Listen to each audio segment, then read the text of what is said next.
kind of go into the future in my mind. Because I think the world that we're trying to build, the world that we want to create, the world that we're laying the foundations for, that we may never live to see. I mean, I don't think we'll live to see it. Maybe those of you who had great sex last night, there's an egg and a sperm in there who may live to see it. Maybe.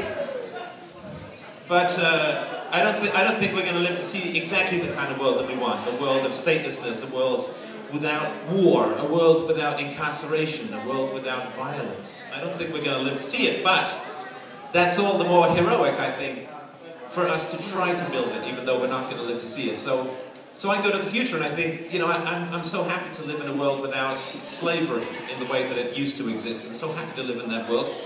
And the first people who started talking about there being no slavery were like us. And the first people who started talking about women should be equal to men, kind of like us.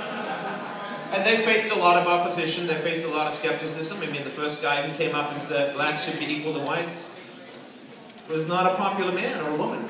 And he faced a lot of opposition from everyone around him, and the general culture spat on him a lot, and people thought he was crazy or mad or evil or bad. But we all take that stuff for granted now. And it's so impossible, like moral change in the world.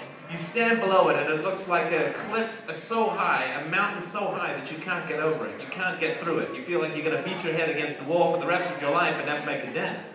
But then a weird thing happens when the change occurs. And people get over that wall and they walk through that wall and then they look back and it's like there's nothing there. It's really strange.